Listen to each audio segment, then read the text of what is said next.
नमस्कार दोस्तों, मैं हूं कंचन और आप सब देख रहे हैं कहानी कंचन की। अगर हम पहली बार मिल रहे हैं, चैनल को सब्सक्राइब कीजिए, नोटिफिकेशन बटन दबा दीजिए ताकि आने वाली हर कहानी में हमारा साथ बना रहे। मुझे आशा है कि 11वां भाग की कहानी आप लोगों ने सुन लिया होगा। आइए शुरू करती हूँ 12वां भाग। मुझे भी उस पर दया आ गई। गोबर को उसकी दया बुरी लगी। यह तुमने क्या किया? उसकी औरत से जाकर कह क्यों न दिया? जूते से पीटती। ऐसे पंडितों पर दया न करनी चाहिए। तुम मुझे कल उसकी सूरत दिखा दो, फिर देखना कैसी मरम्मत करता हूँ। जुनिया ने उसके अर्ध विकसित यौवन को देखकर कहा, तुम उसे न पाओगे, खासा देव है, मुक्त कमाल उड़ाता है कि नहीं। गोबर अपने यौवन का यह तिरस्कार कैसे सहता। डींग मारकर बोला, मोटे होने से क्या होता है? यहाँ फौलाद की हड्डियां हैं, 300 रोज दंड करता हूँ। दूध घी नहीं मिलता, नहीं अब तक सीना यूं निकल आता। यह कहकर उसने छाती फैला कर दिखाई। धनिया ने औसत आंखों से देखा। अच्छा, कभी दिखा दूंगी, लेकिन यहाँ तो सभी एक से हैं। तुम किस किस की मरम्मत करोगे? न जाने मर्दों की क्या आदत है कि जहाँ कोई जवान सुंदर औरत देखी और बस लगे घूरने, छाती पीटने। और यह जो बड़े आदमी कहलाते हैं, ये तो निरे लंपट होते हैं। फिर मैं तो कोई सुंदरी नहीं। गोबर ने आपत्ति की। तुम्हें देखकर तो यही जी चाहता है कि कलेजे में बैठा ले। जुनिया ने उसकी पीठ पर हल्का सा घूंसा जमाया। लगे औरों की तरह तुम भी चौपली सी जमाने। मैं जैसी कुछ हूँ वह मैं जानती हूँ, मगर इन लोगों को तो जवान मिल जाए, घड़ी भर मन बहलाने को और क्या चाहिए। गुण तो आदमी उसमें देखता है जिसके साथ जन्म भर निभाह करना होता है। सुनती भी हूँ, देखती भी हूँ, आजकल बड़े घरों की विचित्र लीला है। जिस मोहल्ले में मेरी ससुराल है, उसी में गबडू गबडू नाम के काश्मीरी रहते हैं। बड़े भारी आदमी हैं। उनके यहाँ 5 सेर दूध लगता था। उनकी 3 लड़कियां थी, कोई 20-20, 25-25 की होंगी, एक से एक सुंदर। तीनों बड़े कॉलेज में पढ़ने जाती थी। एक शायद कॉलेज में पढ़ती भी थी।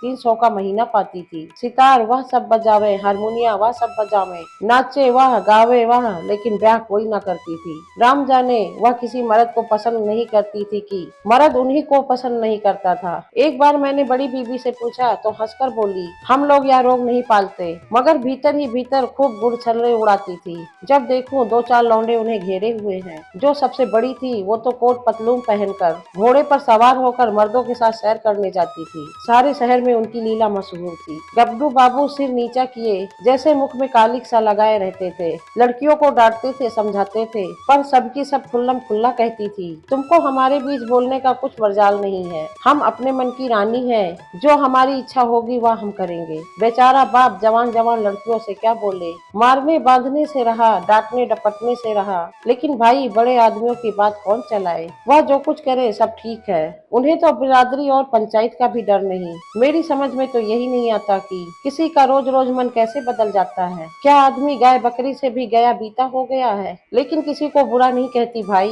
मन को जैसा बनाओ वैसा बनता है। ऐसे को भी देखती हूँ जिन्हें रोज रोज की दाल रोटी के बाद कभी कभी मुंह का स्वाद बदलने के लिए हलवा पूड़ी भी चाहिए। और ऐसे को भी देखती हूँ जिन्हें घर की रोटी दाल देखकर ज्वर आता है। कुछ बिचारियां ऐसी भी हैं जो अपनी रोटी दाल में ही मगन रहती हैं। हलवा पूरी से उन्हें कोई मतलब नहीं। मेरी दोनों भौजों को ही देखो। मेरे भाई कोई काने कुबड़े नहीं है, 10 जवानों में एक जवान है, लेकिन भौजों को नहीं भाते। उन्हें तो वो चाहिए जो सोने की बालियां बनवाए, महीन साड़ियां लाए, रोज चाट खिलाए। बालियां और मिठाइयां मुझे भी कम अच्छी नहीं लगती, लेकिन जो कहो कि इसके लिए अपनी लाज बेचती फिरूं, तो भगवान इससे बचाए। एक के साथ मोटा झोटा खा पहनकर उम्र काट देना बस अपना यही राग है। बहुत करके तो मर्द ही औरत को बिगाड़ते हैं। जब मर्द इधर उधर ताक झाक करेगा तो औरत भी आंख लड़ाएगी।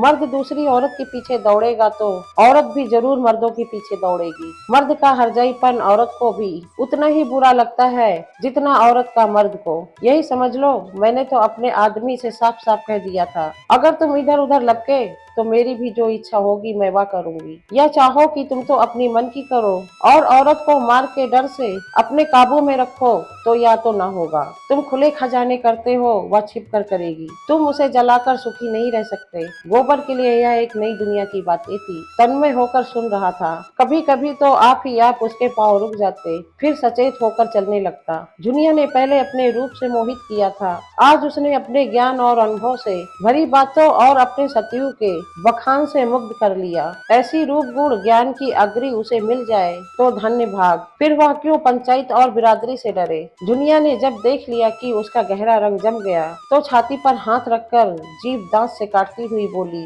अरे यह तो तुम्हारा गांव आ गया। तुम भी बड़े मोहरे हो, मुझसे कहा भी नहीं कि लौट जाओ। यह कहकर वो लौट पड़ी। गोबर ने आग्रह करके कहा, एक क्षण के लिए मेरे घर क्यों नहीं चलती? अम्मा भी तो देख ले। जुनिया ने लज्जा से आंखें चुराकर कहा, तुम्हारे घर यूं ना जाऊंगी।